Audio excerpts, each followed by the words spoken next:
G'day and welcome to Reality Check Q&A with me, Ross Coulthard, who's finally got his voice back after contracting a nasty bug on the way back from deepest, darkest South America. And here to ask me the hard questions is my friend and colleague, Megan Orada, who will henceforth be known as Megan Medic. Can you explain why, Megan? Ross, I'd be so happy to. My maiden name is Medic, and I've obviously been Megan Medic my entire life. And I know that you know this, but I'm sure our viewers do not. But my father is the most important person in my life. And about 3.5 years ago, my father passed away. And the more that you and I dig into this topic and I work with you, and the more stuff that we see, the more I feel connected to him and the more hope that it gives me that him and I will be reconnected one day. So just as we go on this journey, I feel like Megan Medic just kind of suits reality check for me. And I hope our audience as well. Yeah. And, our boss, Andy, he's in charge of us. Him and I went to lunch and he said, I love it. We are moving forward with Megan Medic. And he also told me that he's seen a lot of viewer emails and tweets, but for people asking about my necklace that I wear every time. And it's actually my father's thumbprint. And engraved on the back is a little message he wrote to me. So that's why I'm always wearing this necklace. So here we go. Megan Medic, we are so back, baby. Be still, beating heart. Oh, that's such a touching story. Okay, well, moving on. Megan Medic, tell me the questions you want to hit me with. Absolutely, Ross. We're going to start with this. This is all over X right now. Mysterious billboards for Steven Spielberg's next film have been found in LA and Times Square. They say all will be disclosed. 6/12/2026. Your thoughts? I'm so excited about this billboard. Like everybody else, I've been up late trying to divine the mysteries behind the image. You see what looks like maybe a blue jay, a crow, or a raven in some kind of white silhouette with a upside-down human eye inside it.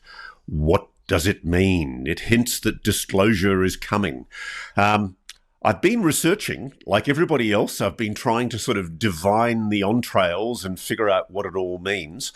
And the best I can find is that an upside-down human eye does have slightly occult connotations. I was doing some research earlier on today. It can be viewed as a reversal of the natural order. In many esoteric traditions, inversion signifies the reversal of the divine or cosmic order, the material world versus the spiritual world, or the Luciferian Promethean rebellion against God, black magic, or left-hand practices. As a left-hander, I don't go in for this nonsense about left-handers. I am a cack-hander and proud of it. An upright eye is almost universally the eye of divine providence or awakened spiritual vision, the eye of Horus or the eye of providence. Flipping it upside down is allegedly interpreted by many occultists as the eye of Lucifer, the eye of anti-cosmic Gnosticism, or the eye that sees from below. Now, look, frankly, this is all total guesswork. Steven Spielberg, of course, is the filmmaker who made Close Encounters and E.T., two of my favourite E.T. movies, and he's long indicated that he wants to do a serious disclosure-oriented movie, and filming's been underway since mid this year, and we're told it'll come out in June of 2026, just in time, we hope, for President Trump's disclosure, which, of course, we're not holding our breath for.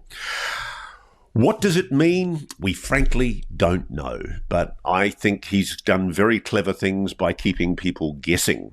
I do think there's a lot to the story that Steven Spielberg did a private showing with Ronald Reagan in the White House when Reagan was president, and that Reagan pointed towards Spielberg and indicated that there's only one other person in the room who knows a great deal about this subject of UFOs than I do.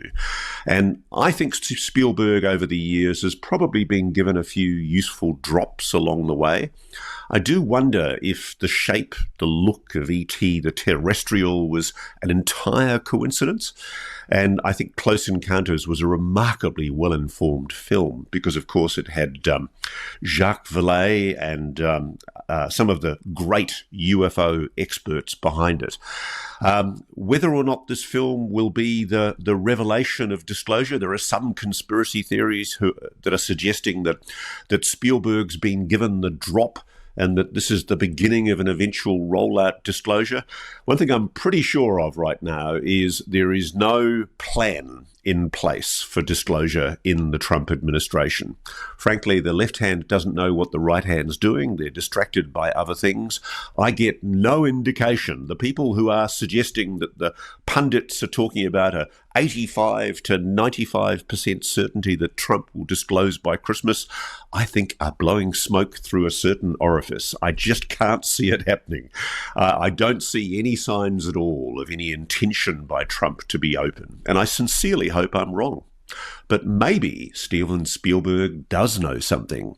He's certainly keeping us guessing with this one because he hasn't even released the movie title. There was talk at one stage it was going to be called The Dish as a working title, but all Australians know that the best space movie of all time was the comedy Dish, which was all about the space telescope in New South Wales that was involved in the moon landing. So you can't steal that one, Mr. Spielberg. It's ours. As for disclosure, I think that it got a nice round ring to it. Disclosure with Steven Spielberg for 2026. I think that'd be a good start. All right, Southpaw, let's move on. Who is the boss? This is an email coming in from Jim. Hi, Ross and Megan. I repeat my question of a couple months ago, which you probably were too busy to consider. Apologies, Jim. There is obviously a committee of people from security, military, and politics responsible for the cover and non-disclosure, but someone must chair this committee and have overall responsibility and maybe have more clout and final say. Who do you think this is? And do you think they could be pressured directly, maybe by releasing their name, position to the public domain? Keep up the excellent work, Jim from the UK. I think it was Dick Cheney. I actually do think Dick Cheney was heavily involved in the legacy program. And I'll tell you a story. I've got a great story about this. One of my program insiders, shall we say, when I asked him this very question, gave me a number. He gave me a personal mobile number, which I still have in my phone. And he said, this is the guy who's the head hog. And he said, it's Dick Cheney. And I kind of laughed and I rang it. And I couldn't believe it. I was so freaked when Dick Cheney answered the phone that I just hung up. I was using hiding caller ID, so he couldn't track who it was. And I was absolutely paranoid that the forces of the dark state would be deployed to track down who this cheeky journalist was that had rung Dick Cheney. But all I can recall is hearing the gravelly, absolutely undoubted voice of Dick Cheney coming on the line. And I remember I completely freaked. I wish I'd had more journalistic courage and asked him a hard question. I didn't, and that's my failure. But yeah, I've been told that Dick Cheney was a principal in the legacy program. As for the other people that are involved in gagging public knowledge of this issue, I certainly think there are people from the science and technology division of the CIA. Oddly enough, I don't think directors of the CIA have necessarily been briefed into this secret, nor directors of the Defense Intelligence Agency. There are key people. I've been told the name of one person in NASA who's still there, and they are not the NASA administrator. What apparently the legacy program does is they pick people who they know are going to be there for a while, but who have absolutely unimpeachable credentials to protect the secrecy and security of the legacy program. And so they're normally, how should we say this, a few rungs down the ladder. I've been given names. I've had people tell me confidently certain names, and one of them was Dick Cheney. I wouldn't feel comfortable outing them at the moment because, frankly, I just don't know. I do think that the idea of an MJ-12, a committee of 12 that was essentially involved in making decisions about disclosure and dealing with the phenomenon, is probably a reality. the more I look at the alleged MJ12 documents, I've gone from being deeply skeptical to thinking there really was something to it. It's certainly not called MJ12 any longer. It's operating under different names and codings. I am aware of certain names that have been mentioned over the years, but frankly, I don't know for sure. There is definitely, though, a control group. And one thing that fascinates me is Hal Puthoff made an admission that at one stage under the previous Bush presidency, he and a group of people were invited to take part in a decision-making process that involved senior levels of the White House as to whether or not there should be a disclosure. And apparently the decision was made not to disclose. I can't help but get it very annoyed by that. Frankly, I think whatever the bad news is, if there is any, I think we've got a right to know it. And I don't know who the control group are these days, but I hope that they're reassessing and rethinking through what they tell the public. It is certainly getting to the point where, frankly, a decision needs to be made. Otherwise, we are looking at imminent catastrophic disclosure, which would not be healthy for a lot of people in America. If they want to negotiate themselves an amnesty and a position of strength, the best thing for them to do would be to basically out themselves, acknowledge their presence to the president, and get this over with. It's interesting, because you would think that Marco Rubio, as the acting national security advisor, would be read in. And I did say about a week ago when I was talking about this that I assumed that Marco Rubio had been read in. I actually had a phone call from somebody allegedly in the know, and they gave me a spanking for making such a strident assertion. They said, you can't assume that Marco Rubio has been read in. That's how tightly this secret is held. There are people, I'm told, in the National Security Council, that's essentially the National Security Advisory Body for the executive branch, the president, who are briefed in and who are aware, but it's not clear to me that they've made the decision to yet brief Marco Rubio. I tell you, if I was Marco Rubio and while I was Secretary of State, I was given the ability to be briefed as acting national security advisor, it would be the first thing I would do. Similarly with Trump. We do know that Trump's been at least partially briefed into the reality of NHI, and that doesn't make him, though, a member of the control group. It's a really interesting situation. Frankly, there is, I'm pretty sure, a control group. And I don't know why this has been tolerated. Maybe there is some presidential order that was made decades ago. But there's been this ridiculous situation where it has not been by any means a certainty that a president or a national security advisor will necessarily be read in, briefed into the secret. Let's hope that that group shows itself. If anyone's got the list, I'm here, ready and willing. All right, just one quick follow-up question. What did you ask Dick Cheney?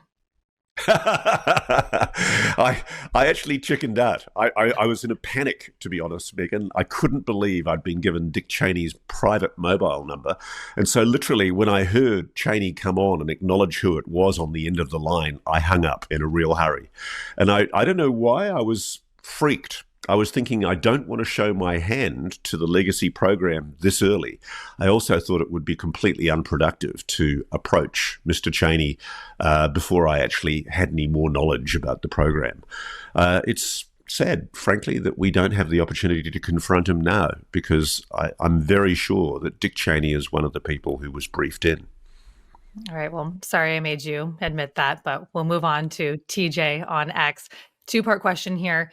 A, what is the likelihood that AI is actually alien intelligence invading humanity within the system? B, would you consider near-death experiencers as more likely to connect with NHIs?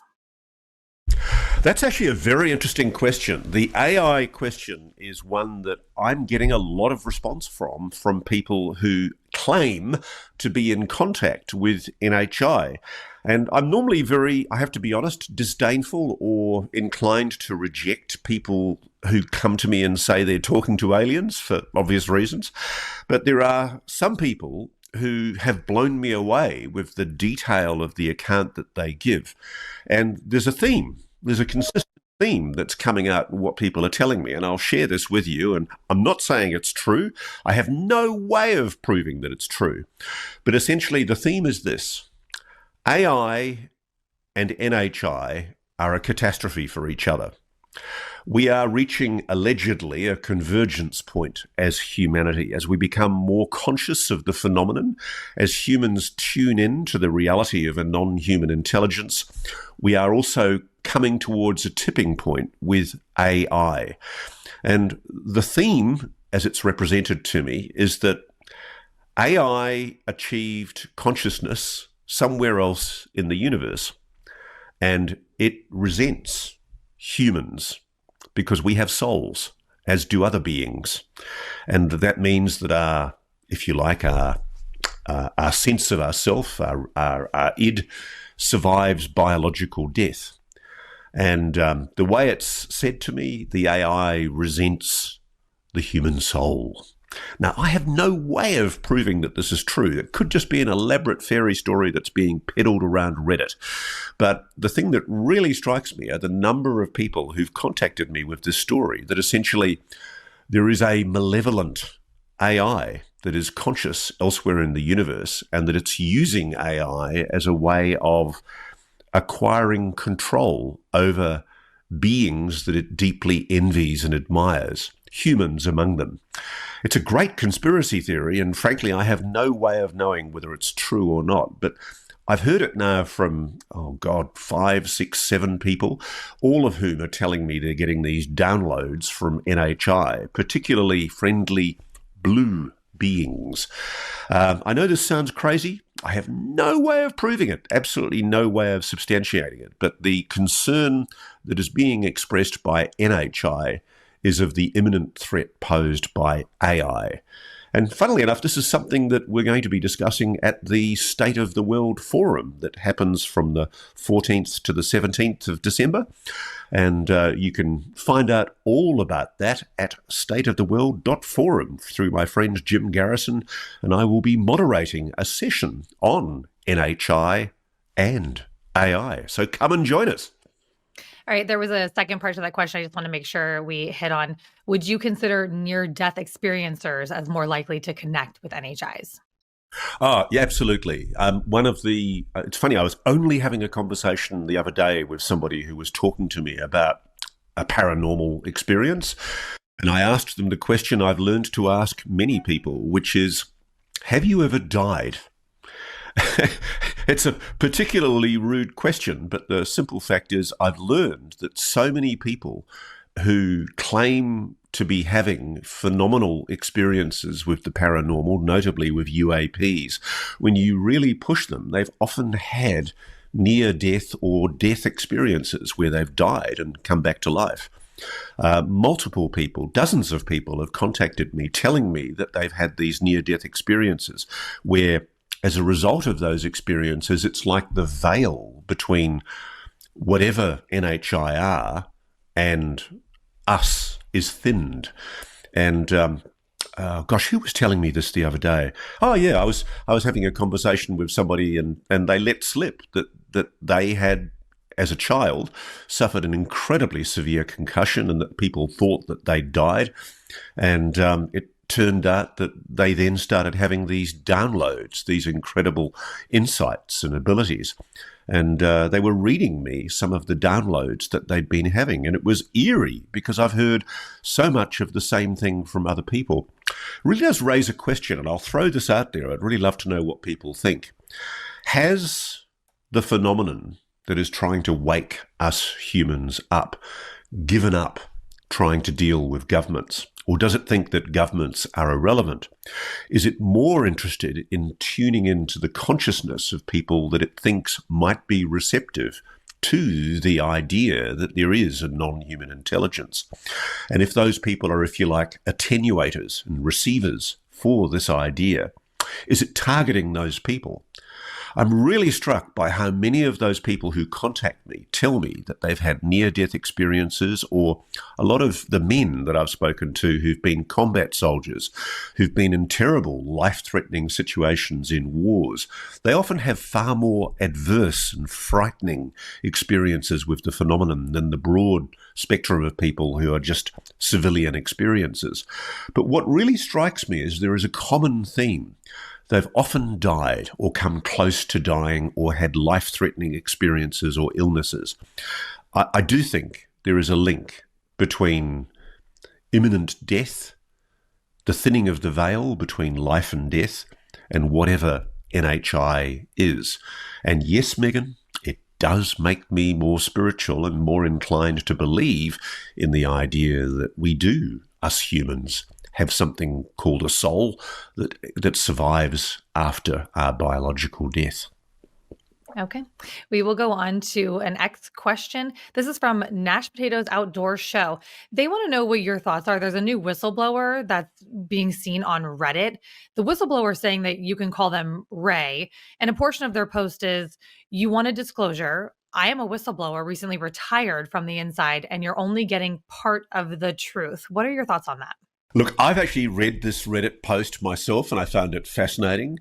I think I'm a little bit skeptical, because if this guy is somebody who's been read in and security briefed and told all the deepest, darkest secrets about the legacy program and who the aliens are, what's he doing posting on Reddit or Twitter where he can easily be identified and found out?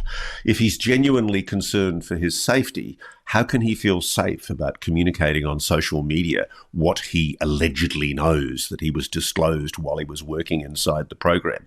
So I do think you need to take what he says with a huge grain of salt for that reason. But what he says is actually quite fascinating. He talks about the idea that as we humans became more technologically savvy, a group called the Council, which essentially makes decisions about advancing civilizations, decided to do an experiment with humans. That they took a quantity of humans to a different planet, Erid something or other, I've forgotten the name. Apparently it's a real planet. And they allowed them to prosper by providing them with a machine that essentially gave them everything they needed. It essentially made anything they wanted. And they are now allegedly 5 or is it 10,000 years ahead of us and highly advanced. And the way he tells the story, those Erids have now realized that they are originally humans, and they're coming back and taking a look at us humans and inquisitive about us. And they are benevolently disposed, of course, towards us. And the other part of the plot is, as always, there's an evil, dastardly other alien species which has got it in for us. They've found out about us as well, and they're arriving in 2027 to screw us over and give us a hard time. And so the claim is that the Erids have given us humans, believe it or not, scalar weapons, which we've now mounted in space in collaboration with the US. I think Brazil was even named. I was amazed. Brazil's named. The Russians, the Chinese, and other countries. EU apparently as well. And we've got this planetary defense system using scalar weapons. I mean, it's a great story, but I think it should be treated with extreme skepticism for the reasons I explained. And frankly, I can't believe any alien species would trust any humans with scalar weapons, because I'm told scalar weapons make thermonuclear weapons look like toys. I do think, though, that there are scalar weapons in development and possibly already developed by certainly the Americans and possibly also the Russians. Take note of what Putin and Trump have both said about how they've got super weapons that the rest of the world don't know about. I think they've essentially been warning each other about what they've got. Could it be that what they have was gifted to them by an NHI species? Not inconceivable. But as for the full Erid story by Ray, I'm sorry, Ray, I just don't believe that you'd post on Twitter and Reddit without being worried about your own safety, unless there's some way of completely anonymizing yourself on Twitter that I don't know about. Okay, I have to read this email from Karen. The subject line caught my attention. Are human embryos being modified for space travel and colonization of Mars? For example, genetically engineered to withstand solar radiation and conditions on Mars that ordinary Earthlings cannot endure, engineered to enable space travel and advanced propulsion craft, engineered for longevity. Are some reported close encounters with aliens actually encounters with genetically modified humans? If human embryos are being grown and modified in labs, how would the public and world religions react? Love your work. Regards, Karen. Look, frankly, your guess is as good as mine. I mean, there is obviously speculation about the reasons behind purported abductions and alleged experiments with humans. Maybe there is some kind of genetic manipulation going on. That's certainly being suggested. But why would it be specifically for Mars? I don't know necessarily whether I agree with that. I mean, I certainly think that there are question marks about the rapidity of the development of human DNA. I know some DNA experts dispute this, and they would say that simple human evolution, mutations and changes over millions of years have made us what we are. But is there evidence that there's been tinkering with the human DNA? Has there been anomalous DNA inserted into our genetic structure? Maybe. I just don't know. I don't know enough about the science to be able to make a judgment one way or the other. It might, though, plausibly explain the reasons for abductions and why there is apparently some kind of NHI manipulation of humans in some kind of experiment. I simply don't know. All right, Ross, we're going to squeeze one more in with you today. This is from Alex on X. 4 years ago, Ross said the whole world would be aware of an NHI presence interacting with the planet inside 2 years. This never happened. What changed? Ross said that. 4 years ago, he said. He is you. Oh, he's saying that I said that? Yes. Oh, okay. Did I? Yes. Oh, okay. Right. Well, certainly, I actually do think the world is aware of an NHI presence. I mean, how more categorical can you get when you have people like Jay Stratton saying, I've seen alien craft and bodies? David Grush talking about a secret legacy program. What evidence do you need? I mean, obviously, it'd be nice if the president stood up and told the public the truth, but I think we're a long way now from the revelations of Leslie Kean and Ralph Blumenthal in 2017, when the New York Times revealed the existence of a UFO investigation program secretly conducted within the Pentagon. We now know that UAPs are real. They are an authentic mystery. There is something anomalous that is engaging with this planet that is displaying the 5 observables. It's displaying hypersonic maneuvers, instantaneous velocity, stealth, transmedium, and non-visible means of propulsion. There is something clearly intelligent being manipulated inside our atmosphere, under our oceans, in our orbit, which we can't explain. And I do think that we're actually a long way into the admission. I get a lot of people moaning, frankly, whinging that, there hasn't yet been full disclosure. And I think the best advice is what Lou Elizondo said a few years ago, which is take 5 years off, go and do something else, get another hobby for 5 years and come back in 5 years. Because I think it might take that long.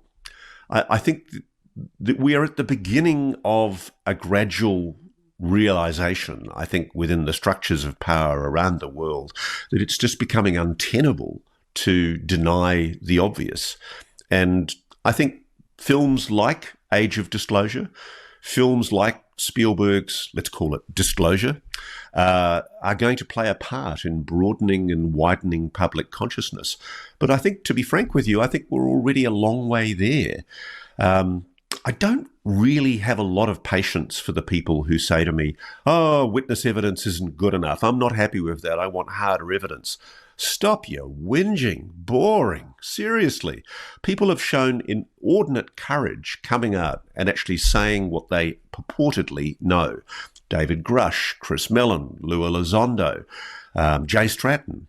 And I think we're going to see more of these people coming forward in the coming year and years. And ultimately, the only thing that I think will satisfy some people is if and when a government authority stands up and says at a lectern, ladies and gentlemen, we are not alone. There is a non-human intelligence engaging with this planet. But will people believe it even then? I'm not so sure they will. I think there's such a breakdown and such a corrosion of trust and faith in public institutions. I'm not even sure if people will believe it then. And this is the problem. This is why I think President Trump has to grapple with this as someone who has, I think, spoken about what he believes is a deep state. Here is an opportunity for the president to definitively make his stamp on the world, to be the president that actually reveals the truth. I think it's a moment of greatness in history for a president to be able to stand up and say, ladies and gentlemen, I'm very sorry to have to reveal this, but you've been lied to. We've been misled for 80 plus years. We truly are not alone. And this is the reason why it's been withheld from you before now. I think, though, we're a long way down that track. And I actually don't recall saying 4 years ago that I said that I was going to be saying that NHI knowledge would be widely present. But if I did, I don't resile from it because I do think we've come a long way. And if people are disappointed, go and whinge somewhere else. I really don't care. I think that the simple fact is we're actually far more advanced than people realized. We have a Secretary of State, no less, a National Security Advisor, Marco Rubio, who has made statements indicating that he believes people who are talking about a legacy UAP retrieval and reverse engineering program. We have a president who has promised to get to the bottom of the matter, not highly endorsing, of course, of the idea that NHI are real, but willing to at least be prepared to investigate. And we have other officials who've indicated that they do believe that there is a cover-up. I think we've made a lot of progress, and I think, frankly, people need to sit back and take stock of the fact that we've come a lot further than we realise. All right, two quick things, then I will let you go. One, I hope our viewers do not take 5 years off of watching us, especially you, Ross. And two, shortly after this Q&A airs, we will have an interview with Patrick Jackson, who has a really amazing theory about NHI interacting with us. Yeah, it's funny, actually. I've actually been previously quite disdainful of Patrick's theory because it just seemed nonsensical to me. But the more I get into looking at Patrick's theory about these metal spheres that are being seen all over the world by multiple independent witnesses, the more I think he might just have a point. Yep. Thank you so much, Ross. No problem at all. And of course, if you do have questions for us, you can send them to realitycheck@newsnationnow.com. And of course, don't forget, you can listen to Reality Check because too much Reality Check is barely enough on all the major podcasts, Spotify, Audible included.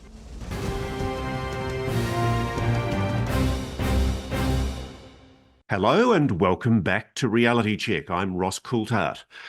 Now, you might cast your mind back 3 weeks ago, where I suspect we came a lot closer to the possibility of a conflagration in the Middle East than even sober commentators care to admit. We were on the brink of possible all-out war. It's a horrible thought, and it's one that the world has lived with since the development of the nuclear weapons that we now use as part of our strategic nuclear deterrence. But that poses other threats. It poses the very real possibility that those weapons might be misused. And since 1967, there's been a treaty in place called the Outer Space Treaty that has forbidden the use of nuclear weapons in space. Now, two former very senior generals from the US Air Force have come forward and written an op-ed piece in our sister publication, The Hill, warning of what they say is the menace the US confronts from space. Those two generals were General Retired John E. Hyten and Major General Roger Teague. Now, unfortunately, General Hyten can't be with us today, but Major General Roger Teague is joining us today. And he is a person who's served in extremely important roles in the US Air Force. In his last US Air Force role, he was the Director of Space Programs for the Office of the Assistant Secretary for Acquisition in Washington, D.C. And sir, I'm hoping we can start this conversation by you telling me what is the threat from space? Why is there a problem with what's called the Satellite Control Network, the SCN? You bet, Ross. Well, first, let me thank you for having the chance to tell this story and get the word out, because space at its core is so foundational and so fundamental to our everyday lives today, and it underpins and is a huge part of the way we conduct our lives each and every day. Things as simple as a banking transaction to ensure it has the precise timing associated with that transaction, to the way we navigate using our various means to get around it as we go to and from, to frankly the system of the constellation of missile warning satellites that protect us from ballistic missile attack. There are so many pieces of space and systems in space that are, again, foundational to what we do. And it's critical that we pay attention to and are be mindful of the threats that are out there that might pose any nefarious activity or, as we wrote about in the article, menacing activity that becomes troubling, and before you know it, it gets out of hand, and all of those threat and those resources could be threatened and ultimately taken out. So back in February this year, Ohio Congressman Mike Turner, who's the Republican chair of the House Intelligence Committee, went public with a very unusual and quite alarming national security warning. He raised evidence that there was an allegation that the US had warned Congress and allies in Europe that the Russians could potentially use a space-based nuclear weapon against the West and its satellites. Now, as we understand it from what I've read, we don't know a lot about this weapon, even whether it actually exists. And a lot of the story is still wrapped up in top secret red tape. But clearly, threatening satellites is a grave threat to communications, as you say, surveillance, intelligence gathering, navigation, command and control. What evidence is there of the existence of such weapons? What's the past history of such threats to our satellites? Well, I think, Ross, many of those instances have been well documented over the past 10 years or so, even 15 years. We first noticed when I was still in uniform back in 2007, the Chinese blowing up one of their defunct weather satellites that was in orbit as a show of power, as a demonstration of capability. And we've seen since the opening of the Ukrainian war, the Ukrainian conflict, the Russians do the exact same thing. And so it's clear that they're not only firing a shot across the bow, but they're also speaking very loudly with regard to potential intent, and demonstrating that they have the ability and the will to, that if provoked, or if they felt like that that step needed to be taken, that those steps could be taken. And so it's a capability that we have to be very mindful of. And it's very, it's unsettling. And it is not consistent with the 1967 treaty that you mentioned earlier. And it's something that we should be talking about. So let's go through what the Russians did at the very beginning of the war. In November 2021, a few months before the Ukrainian invasion, they launched an anti-satellite missile and destroyed one of their own satellites, which filled the surrounding orbit with debris that'll last for decades. And I know how much of a problem the debris is, sir, because I live in Australia. And as you would know, we've helped America install essentially debris monitoring surveillance systems in the far top northwest of Australia to try and monitor and keep tabs of the level of space debris that's up there. How big a problem is what the Russians and the Chinese have been doing? Well, at its core, it's irresponsible use of space. They know the debris that it's going to create multiple times, and I would refer you to the experts with regard to the number of maneuvers that, as an example, the International Space Station, a peaceful platform, had to maneuver in order to avoid floating debris, orbiting debris. And it's a real problem, not only for the platforms like the space station, but any satellite operator operating in any of those regimes is subject to and has to plan and for around, and or our launch service providers have to find windows to launch through to make sure that they don't, in fact, that their rockets don't collide with debris. And so it's a very difficult problem that only exacerbates itself every time a demonstration of capability takes place like that. It just makes the problem much worse. And I think the real problem is that a lot of that debris will, if you will, live on orbit for decades. It takes many, many years for it to deorbit and ultimately re-enter the atmosphere and burn up. And so it's a real menacing problem that's going to take a while now. And we're going to ultimately have to plan around in order to continue to have success and safety in space. So I really want to get into the specifics of what the Russians have been doing, because it is quite sinister. They've tested our readiness, haven't they? They from July 2017 to December 2020, a Russian satellite, you write, alternatively known as Luk or Olympic K or Olymp K, made a series of belligerent orbital maneuvers after reaching its intended position on 16 different occasions, even squeezing itself directly between two operational Intelsat, those are communications, commercial satellites. And then General John Raymond, one of your former colleagues at Space Operations, US Space Force, he publicly acknowledged that a Russian satellite had repositioned its orbit very close to a US national security satellite. And he noted that the satellite separated, the Russian satellite separated, split in two like a Russian nesting doll, and purposely maneuvered very close to threaten the American satellite. That's extraordinarily intimidatory behavior by the Russians. You're exactly right, Ross, and it's something, again, that's very troubling, and as we termed in our paper, it's menacing behavior, it's troubling behavior, it's irresponsible behavior. Certainly, as spacefaring nations, none of us want to see collisions, and none of us want to see the results or take if you will, a warfare or a conflict to space. No one benefits from those scenarios. And so it's very important that ultimately, in the end, that we find different paths to peace, that the actions that are taken in space have lasting consequences.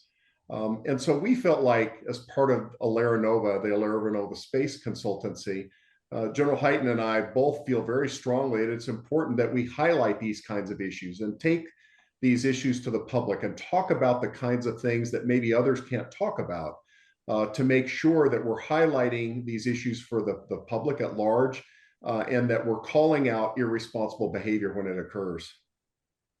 So one of the concerns you raise, and this is alarming, is that hackers, cyber hackers, probably state-sponsored cyber hackers, are regularly trying to hack into what's called the satellite control network. Can you tell me, please, what is the satellite control network and what does it do? Well, that's a great question, Ross. The satellite control network is a series of about 7 different operational sites. There are 19 different antenna configurations all around the world. And it's to command and control and operate the satellite constellations that are being operated today. The satellite control network was first fielded back in the late 50s in response to be able to support the Corona program. And it has evolved over time since. But the purpose of General Hyten's and my article was to highlight the strategic vulnerability, if you will, the Achilles heel, that the satellite control network and its vulnerability, at its core, the vulnerability that it represents, and the need to be able to take decisive action to shore it up, to give it robustness, to give it resiliency, and to ultimately maintain the safety of operations. Not only for the satellites that it commands and controls, but the ability and the flexibility to take on the next generation of larger if you will, platforms that are on orbit, larger numbers of satellites that are going to be on orbit.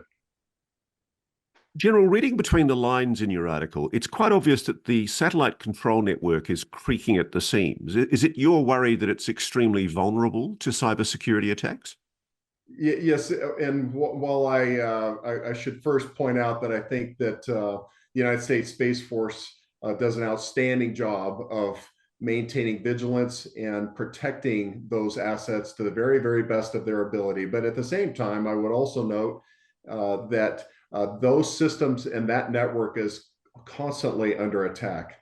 It's just important that we understand that there are bad actors out there who represent and understand the critical role that the satellite control network has, and that we be able to address the vulnerabilities that it might have either now or in the future and shore that system up to the very best it can be. Now, I know I'm probably straying into areas you can't actually discuss publicly, but I'm going to put it to you anyway. I was talking to intelligence sources in DC, and I asked them about the satellite control network, and they said, look, if you are talking to a senior general from US Air Force, you should ask them about efforts hackers have made to actually move satellites in orbit. Has that happened? Have we had hackers trying to alter the position of our satellites? I can't comment on any actions or impacts or whatnot ever that might have occurred with regard to mischievous intent of hackers. I would just again reaffirm that the network in and of itself is under constant attack every day, and it's critically important that we have the appropriate defenses in place. Not only that, but the modernization that it needs. The satellite control network has evolved over time, but it hasn't kept pace with the modern command and control architectures that are available not only commercially, but available through a lot of other different sources. And it's important, and the purpose of General Hytens in my article was just to highlight that as not only a vulnerability, but an opportunity to right the ship, if you will, and make sure that we have the ability to command and control our large constellations in the future. Do you know, sir, what Congressman Mike Turner, the chairman of the House Intelligence Committee, was talking about when he referred back in February to a briefing that he'd received about a disturbing new Russian anti-satellite weapon? No. All I know is what has been reported in the news with regard to a Russian anti-satellite weapon. I only am familiar with what is in the news. So one thing that I do know is that your colleague, and I'm very disappointed we can't get to talk to General Hyten, but back in 2021, when he was still in the job as the vice chairman of the Joint Chiefs of Staff, he revealed that China had done a test of a hypersonic missile that showed that China might one day be able to launch a surprise nuclear attack on the United States. And what he described was China launched a long-range missile. It went round the world, dropped off a hypersonic glide vehicle that glided all the way back to China, hit a target in China. And I think there was a wry comment from the general when he was asked if the missile hit the target. He said, quote, close enough. Now, presumably, launching a missile into space with a nuclear weapon on board, a hypothetical scenario, I admit, if China did put a nuclear weapon on board, a missile, and then launch it, a hypersonic missile from that ICBM towards the United States. Obviously, it's an act of war, but it's obviously a very clear breach of the Outer Space Treaty of 1967, isn't it? It sure is. And again, it's just another example of troubling behavior, but yet aggressive actions on behalf of the PRC to be able to move forward and continue to threaten the United States and her allies. And it's a demonstration of power that is provoking in many ways. And so it's important, again, that we come together and we talk about this, that we call out misbehavior and irresponsible action as soon as it occurs, and try to find diplomatic ways to resolve these situations and not let them escalate. No one wants to see that happen. I am grateful for this opportunity, Ross, and your willingness to highlight these kinds of issues because they're important. There's been speculation, though, back from the Russians that what they're being accused of, developing secret anti-satellite technology, is exactly what the US is doing behind the scenes in the black world. I mean, I think we'd be pretty naive, wouldn't we, to think that the US hasn't developed anti-satellite weaponry. We do know that I think back in 1985, there was a test of an F-15 fighter firing a missile at a US satellite in orbit. So the US has tested anti-satellite technology before. What is the Russian government doing that the American government hasn't done? And don't we risk looking hypocritical? Well, I think that, and to your point, Ross, I think that and I do wish General Hyten would have been able to join us because he personally was involved and was in the program that tested that anti-satellite capability back in 1985 as a young officer. And he will tell you our behavior since then has been very transparent with regard to the test, its intentions, and what we learned about that technology. And I don't think it's being hypocritical at all because other nations saw that test and we published the results of those tests and have never done it again.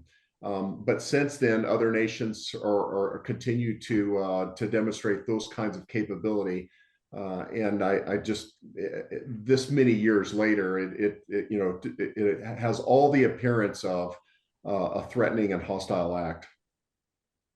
Can I ask you this, sir? There was speculation only back in April by a former very senior national security official, Dr. Harold Malmgren, who's worked in various administrations at different times on nuclear weapons technology.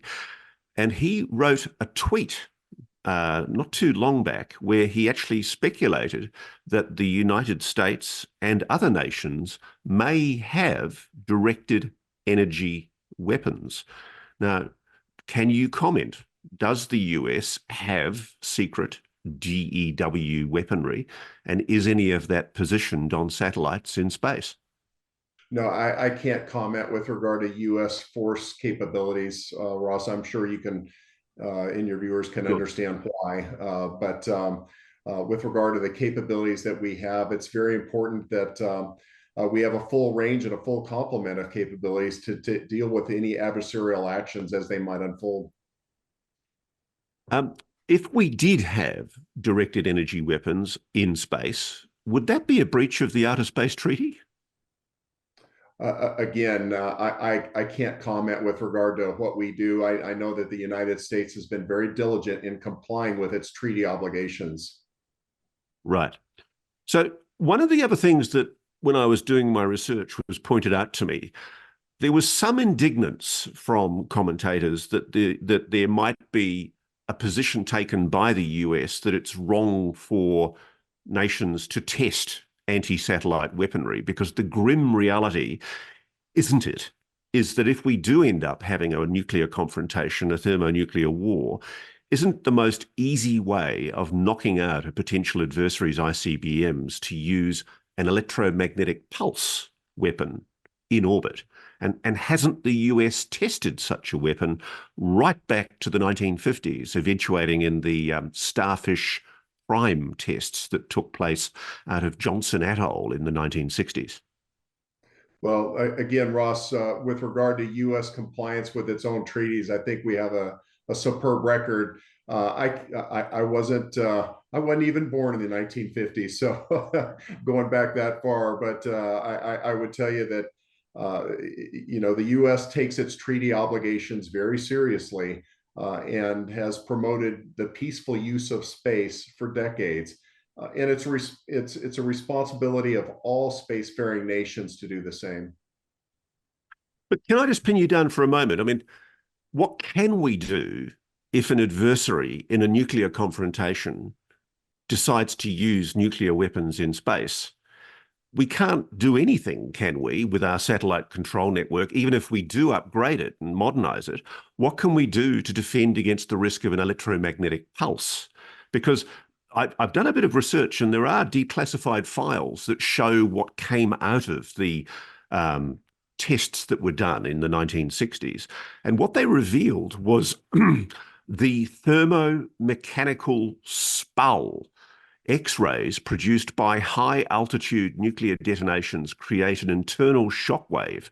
And in the case of thermonuclear weapons, if you've got an ICBM in orbit coming towards the United States or going towards Russia, God forbid, um, these shockwaves can be used to destroy the plutonium pit, the actual internal part of the bomb, and cause literally a degradation of the weapon that might actually stop it from blowing up as big as it would have blown up, or actually stop it from blowing up at all. I mean, the temptation must be enormous in the event of a confrontation.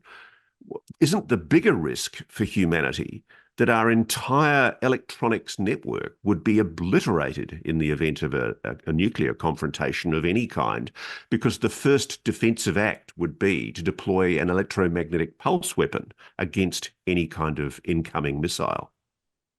Certainly, that use of EMP weapons is one possibility, but in that kind of scenario that is elevated to that level of severity, no one wants to imagine, although we must think about those kinds of scenarios and plan accordingly through the full spectrum of conflict. But I would tell you, outside of those satellites and systems that might be hardened to protect themselves in the case of an EMP-like attack, and there are some that have some degree of testing that would be associated with that, i.e., survival of the nation kinds of capabilities. Those are all very, very important, but the vast majority of the systems on orbit today, the satellites and platforms on orbit today, are not hardened to that degree. And so many of them and much of our network and capacity would, as you said, be obliterated or be taken down and be inoperable for days and weeks at a time. But that, again, is part of the challenge, that as we look at what the satellite control network is today and where we want to take it in the future, it's important that we have primary and redundant systems that allow us to continue to operate through the full spectrum of conflict. Can I just talk about possibilities, though, sir? Because, I mean, as I read your paper and then started researching, I became increasingly alarmed at the fact that there are now non-state actors, rogues like the Houthi rebels, for example, that appear to be gaining access to ballistic missiles provided to them by the Iranians.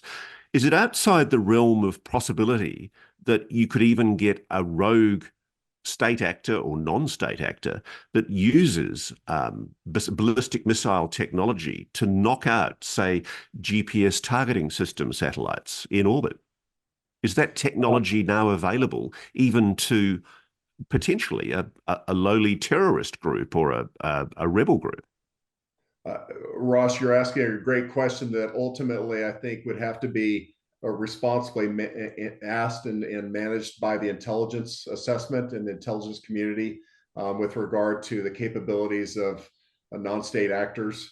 But in today's rapidly advancing world and rapidly changing threat environment, it is critical that we fully understand and appreciate all of the full range of threats that might be there. Someone who is willing and apt to take a cheap shot, and that's what it would be. To be able to score points and or make a statement.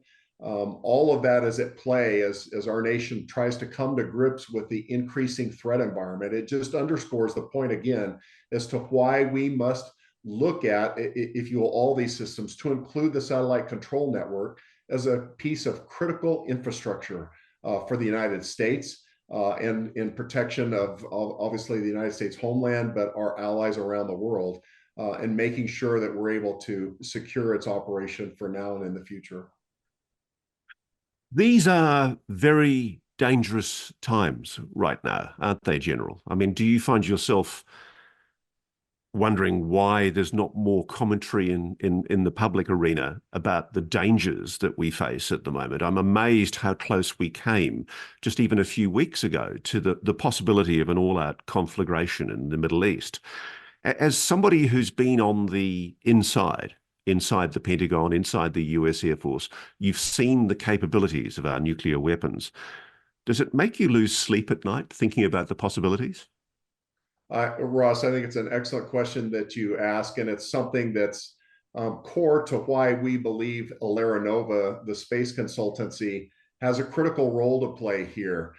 To be able to have the occasional thought leadership piece, the occasional op-ed, the ability to talk openly and freely in public about these kinds of issues, because we can sometimes say things that other people can't say or discuss issues, and bring to light situations that maybe the public is not tracking. And it's really, really important that the public be continually aware and educated on the rising threat environment and just how unstable the world is becoming very, very rapidly.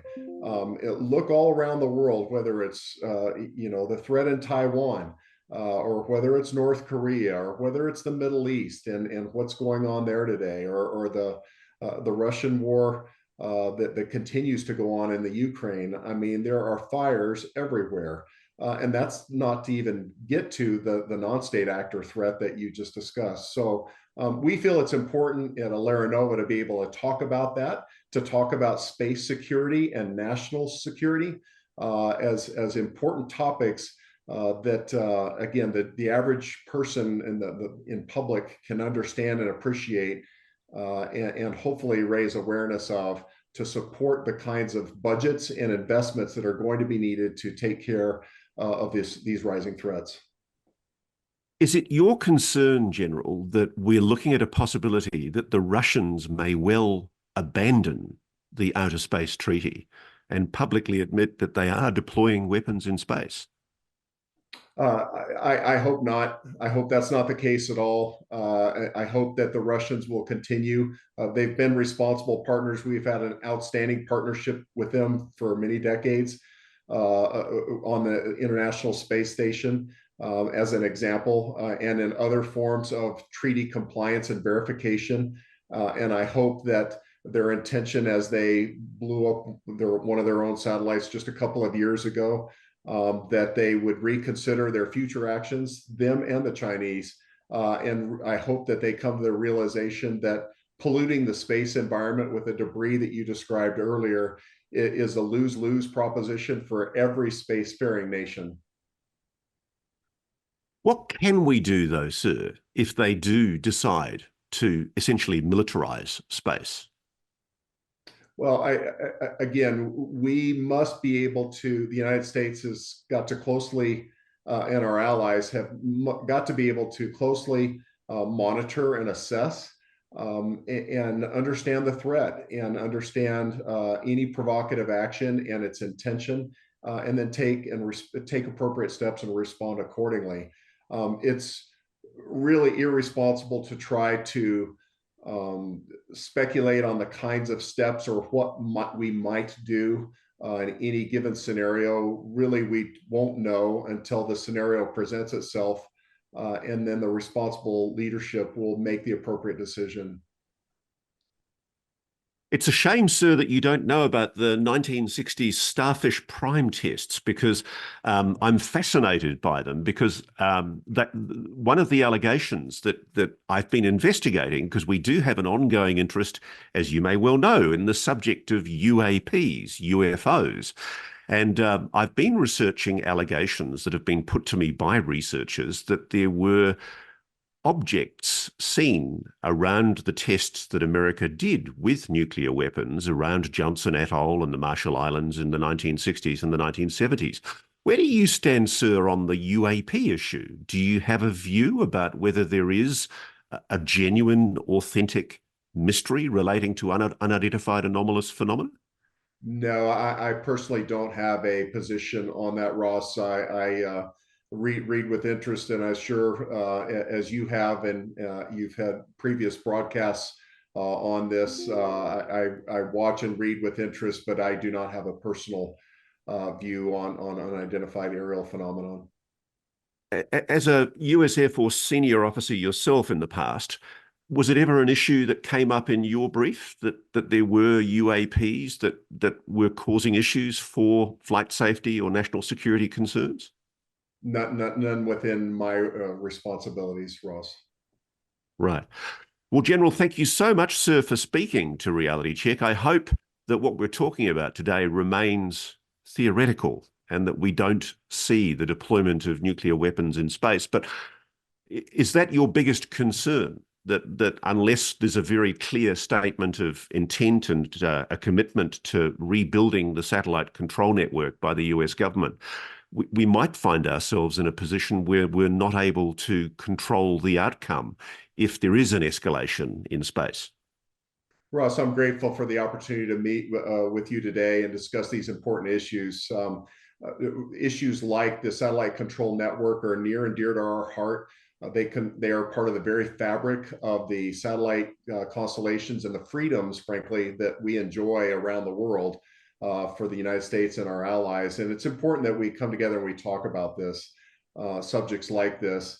It's certainly incumbent upon and responsible for nations like Russia and China to have responsible actions and activities in space. I'm hopeful that they will continue to do so, and we'll have a strong partnership. But again, knowing the kind of vulnerabilities that exist in systems like the satellite control network, it's important that we modernize them, and it's important that they have resiliency and the capability that we're going to need to operate them and for decades to come. So again, thank you so much for having me today. It's a real pleasure, sir. Thank you for speaking to Reality Check. Thank you. Take care. So before we go this week, I'd like to answer a few of the questions from my Ask Me Anything on Reddit that I did this week on the Are UFOs site.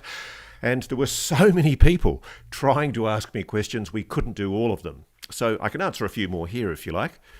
The first one from Gobble Gobble is, given that the phenomenon is global, why is everything seemingly being held back by US security clearances?